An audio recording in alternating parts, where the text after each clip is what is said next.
La plus proche planète du Soleil, Mercure, est une boule de roche sans air, moitié moins grosse que la Terre. Actuellement, les astronomes ne connaissent pas grand chose à son sujet, en dehors de quelques données basiques. Coucou les amis, c'est Newton, j'espère que vous allez bien. Aujourd'hui on se retrouve pour la première vidéo d'une série de 5 vidéos. Aujourd'hui on va commencer cette série en parlant de Mercure et Vénus. Mercure tourne très lentement, conséquence, le soleil se lève et se couche au ralenti. Un jour sur Mercure, d'un midi au suivant, dure 176 jours terrestres. La chose la plus étonnante concernant Mercure est sa densité élevée, dépassée seulement par celle de la Terre. Elle pourrait s'expliquer par la présence d'un noyau de fer extrêmement gros, 3/4 de la planète environ. Il se peut que Mercure ait été bien plus grande avant que de forts impacts éjectent une partie de sa masse après sa formation. Quelques marques de Mercure sont visibles de la Terre avec un puissant télescope.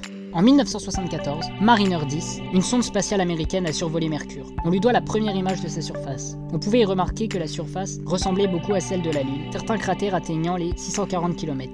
Dans la journée, sa surface est brûlée par les rayons du soleil, montant à plus de 400 degrés, température suffisante pour faire fondre du plomb par exemple, ou de l'étain. La nuit, c'est une autre histoire. Les températures peuvent baisser à moins 170 degrés. Mercure est un monde hostile, à l'exception de Mercure et Vénus, toutes les planètes ont des satellites, certaines sont entourées d'anneaux.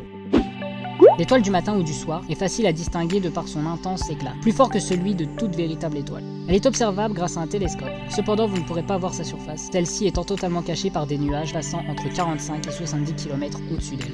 La lumière du soleil réfléchie par ces nuages donne à la planète sa brillance. Avant le survol des sondes spatiales, les astronomes n'avaient aucune idée de sa surface. Bien qu'elle ait presque la même taille que la Terre, les deux planètes sont très différentes. C'est en 1962 que Mariner 2, la première sonde spatiale à la survoler, a découvert que la planète était brûlante. Les sondes suivantes ont enregistré des températures avoisinant les 460 degrés, dues principalement à l'atmosphère de Vénus qui est presque entièrement composée de dioxyde de carbone, piégeant la chaleur du Soleil. Sous les nuages de Vénus, il fait donc de plus en plus chaud, exemple extrême de l'effet de serre. Vénus a pu avoir des océans qui se sont évaporés à mesure de l'élévation des températures. La pression atmosphérique de Vénus est 90 fois plus forte que celle de la Terre. La composition des nuages n'arrange rien. Sur Terre, les nuages sont faits de vapeur d'eau, mais sur Vénus, de gouttelettes d'acide sulfurique. Sous ces nuages, la surface de Vénus est un monde de continents, de plaines, de canyons et de volcans. Le point le plus élevé de Vénus est une chaîne de montagnes s'élevant à 11 km au-dessus du niveau moyen de la surface de Vénus. Les sondes russes qui se sont posées sur Vénus ont découvert que ces roches de surface sont similaires à la lave terrestre. Vénus tourne d'est en ouest, direction à l'opposé de celle dans laquelle tourne la Terre et les autres planètes.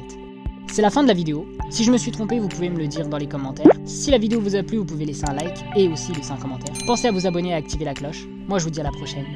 Salut!